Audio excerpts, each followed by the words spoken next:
I've been a cop for over 10 years now. Not a rookie, but retirement still wasn't in sight either. I'm nestled in between burnout and contentment. Since the day I've started with this department, I've learned to dread New Year's. I don't think dread does what I feel justice. Perhaps if I'm honest enough with myself, I actually fear New Year's. Let's start back to 2014. My first New Year's as a cop. I grew up in the suburbs of Washington, D.C., constantly surrounded by people with the dream of working federal. It was my dream too, and I thought starting as a beat cop could be a way to work my way up to federal agent. Believe it or not, back then it was hard to get a job as a cop.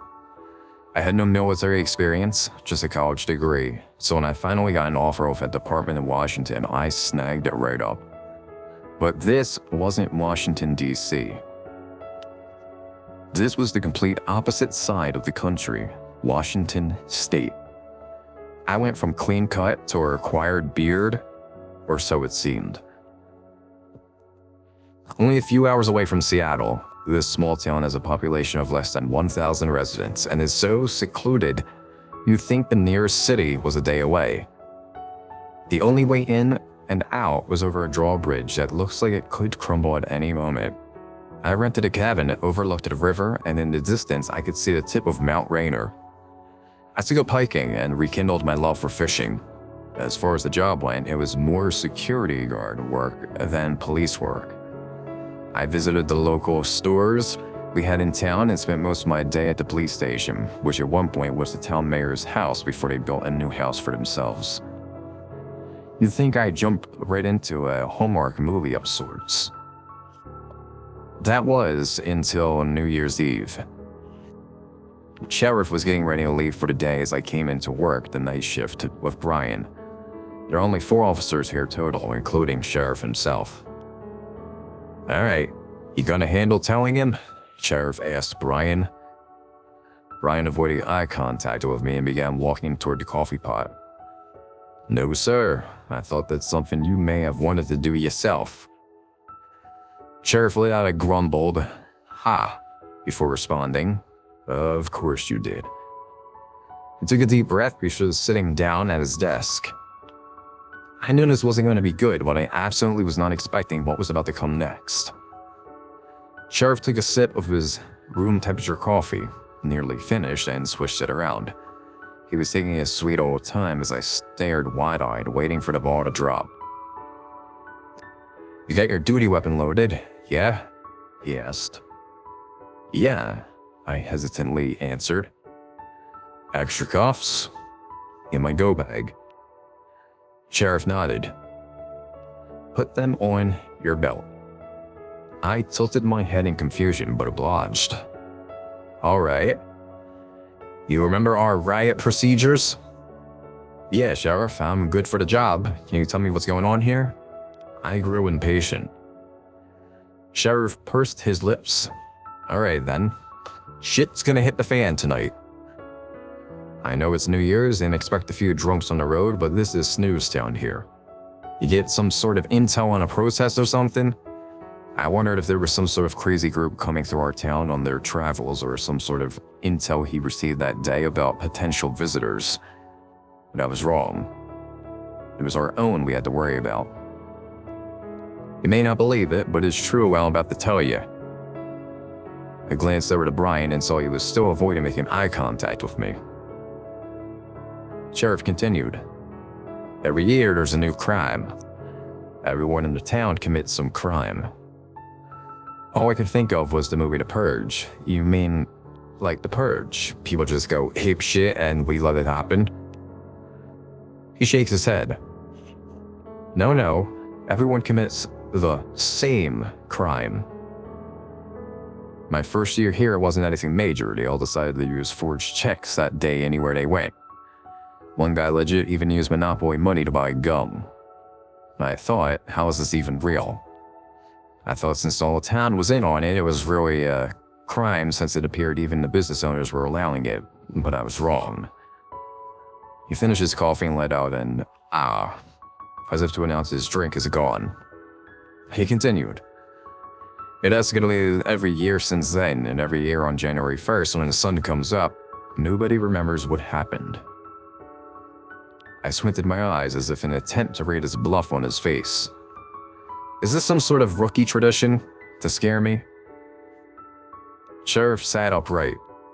God damn it, I'm telling you the truth, and if you don't want to listen to me, you'll find out soon enough on your own. I'm trying to do you a favor.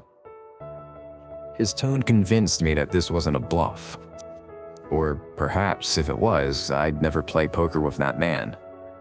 Alright, so what's gonna happen this year, I asked. We have no idea. We never do. Neither do they. I thought for a moment. If everyone here gets amnesia and runs around doing the same crime, why don't we do it too? Brian finally looked at me. Then he looked at Sheriff before looking back at me and answering.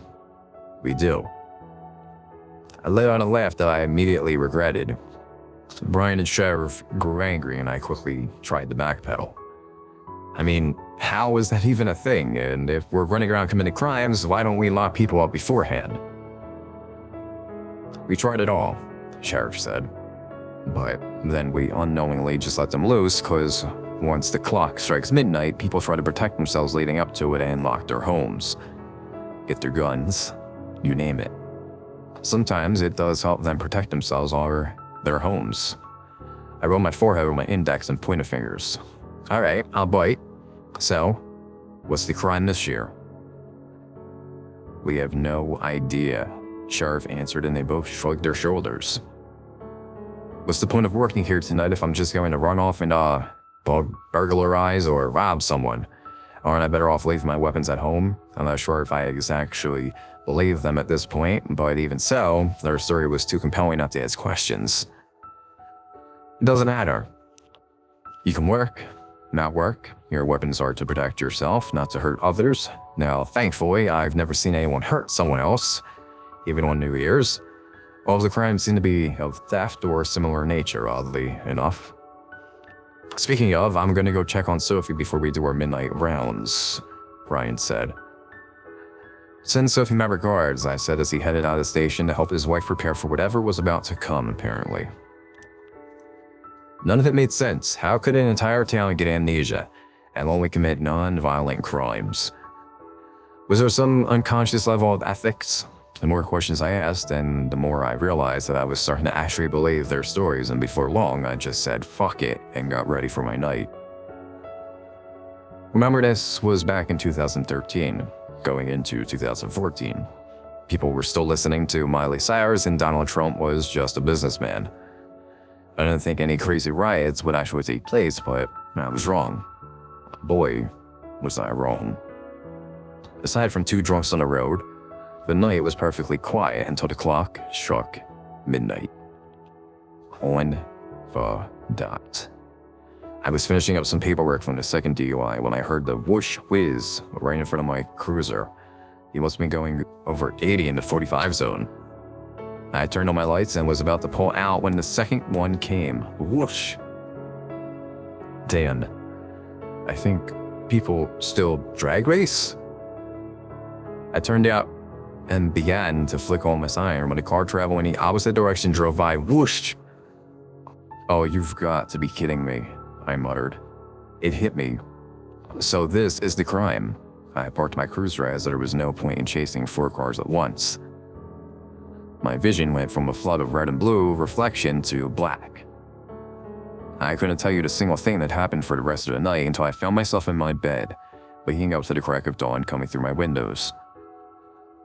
Still, in uniform, duty, weapon holstered, I couldn't tell you why, but my fifth instinct was to pop out my magazine and ensure all my bullets were rightfully there, and sighed in relief when I saw each brass hole perfectly aligned.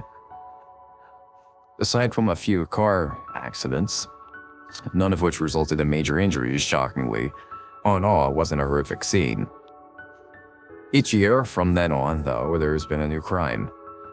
Sometimes I remember the first few seconds of the night, other times I only see the lingering evidence upon the break of dawn.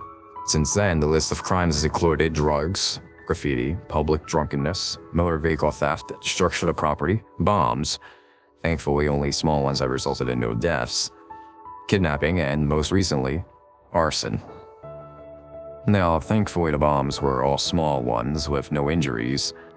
Just had some destroyed properties, and the kidnapping had no children injured. Everyone just woke up confused why they had someone else's kids in their house. However, arson is probably the worst one yet. There was even one home that was destroyed, and it led to a small wildfire that outside fire departments rushed in by morning. Most of the arson was certainly smaller, such as burning someone's chair for lawn or whatever, but for some reason one of them actually set a house on fire. I have no idea how sheriffs talked our town out of a more thorough investigation, but they chalked it up to the town having a night of bonfires that accidentally spread. Now, here we are, nearing 2024. I went into work yesterday and the sheriff said that what was on my mind, it's escalating. I know, I agreed. But there isn't a pattern to it, right? You said that burglary was a crime back when you started and somehow it went down to speeding when I started. So why would it escalate? I can't answer that. I don't think anyone can. I'm going to get to the bottom of this. He smirked. Jake, you don't think I've tried that? There is no stopping it. I left his office and heard his words, but I disagreed. I'm going to stop it. I was grabbing dinner with George, the second oldest cop in the department next to sheriff. And I asked them, you know anything about this New Year's thing started? He fearfully looked around us, as if it was confidential information from anyone to hear our conversation. Despite the entire town having awareness of what occurs, it's taboo to ever speak about it. George shook his head. I pried. You never even hear so much as a rumor or speculation as to what's going on here. George's nostrils flared ever so slightly as he raised his eyebrows. Can't say that I have. He was lying. Well, before I could finish, he cut me off. Let's just drop it, alright? Nothing we can do about it, and that's that. He took another bite of his food. After a few chews, he added, okay? I nodded, knowing he wasn't going to let me push this issue further, and that we talked about what was going on. By the time we finished our food, it was nearing 11 p.m. Hey Tilly, I said. You ready to close? Right on the dot, she answered. Every night we make sure to swing by at 11 o'clock p.m. to help her lock up, and in return she pays us in caffeine. Apparently, nearly 15 years ago, she slipped on some ice walking out to her car, and her husband has requested she never lock up alone again. When she was in her car, and George and I had our coffees, I headed down the street toward my cruiser. As I walked down Main Street, which was one of the main sidewalks, really more so than street, I caught a glimpse at the sign of saying, "Swing in the wind, palm reading, $10. I visited Madame Burrow a few times on my business checks, but I never visited her as a client. I don't believe in that mumbo-jumbo. Despite witnessing a cursed town, something about predicting the future based on the lines in your hands just still doesn't sit right with me. I certainly didn't think that she could help stop this curse, or whatever you want to call it. But I knew she wasn't afraid to talk about taboo topics. She didn't exactly have much of a social circle in this town, and I really didn't know how she even stayed in business. To my surprise, she was still inside, and the signage on her door read open. The small bell atop the door dinged as I stepped inside. Ah, Officer Adams, nice to see you, Madame Burrow greeted me. Hey there, how have you been? I asked, making a small talk. Oh, you know, keeping busy. I glanced around the empty store. Busy. Right. Before my next thought, I saw her little poodle stumble in the room. Her eyes were much cloudier than I remember. Hey there, girl. I bent down to pet the dog. Ella's eyes are looking much cloudier. Does she have cataracts now? I asked. Madame Burrow nodded her head. She's nearly completely blind, all in a matter of a month. She was diagnosed with the diabetes, and it's been sudden downhill since then. Oh man, I'm sorry to hear that. My boy had diabetes, and I remember having to give him insulin twice a day and trying to work that around my schedule here nonetheless. It was a lot. She seemed surprised I knew of the struggles. I added, you know, I have some of this old stuff like his glucose meter, some unused syringes and stuff like that. I don't know why I've held on to it for the past few years, but if you'd be able to use them, I'd have you swing by tomorrow. She lit up. Oh, that would be wonderful. You know I'd do anything for Bella, but the financial hit of the diagnosis was more than I anticipated. Sadly, I knew all too well what she was saying. It's tough having an animal with demanding medical needs. I could see how much it hurt her too. You know what, I added? If you ever need someone to watch her or stop by to give her food and insulin because you get tied up, don't hesitate to reach out. Especially if I'm already on shift and in the area, I'd be happy to be a resource for you.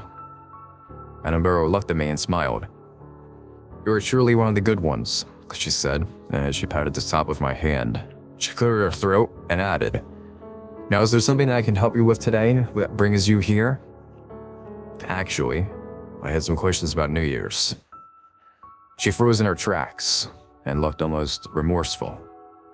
Her eyes wandered across the room and she hesitated before answering. All right. What did you want to know? I'm trying to learn more about this and hope that I can help maybe stop it, or at least get to the root of it and we can work on reducing the population it impacts. She nodded as she listened. Right. I know it's unsettling and scary losing part of your memory and unsure what's going to happen next. I'm sure you're not looking forward to having it happen to you again, she commented. Yes, of course. But even more so, I'm worried for everyone in this town that goes through this. I don't care what happens to me, but I want to help everyone else feel safe and I feel so helpless. My honesty surprised even myself. I look on Madame Burrow's face, it surprised her too. You really are one of the good ones, she said for the second time. Then she had that look again. She knows something. She added, I'm sorry, I really can't help you any further. I have no idea how to stop this or why it's happening. I was disappointed by the lack of my results. As I headed toward the door, I stopped to give Bella a few good scratches and reminded Madame Barrows, I'll be by tomorrow with those items. Don't hesitate to reach out. She smiled and it quickly faded. She then said something that didn't quite make sense. Officer Adams. I held my hand on the door, pushing mid-pull. She added, You seem a bit on edge. Maybe stick to decaf tomorrow night. No need to keep your energy for New Year's Eve, right? It was an odd suggestion, but I said all right and head on my way. Now here we are, back to New Year's Eve. I'm about to head to Telly's for our nightly assist.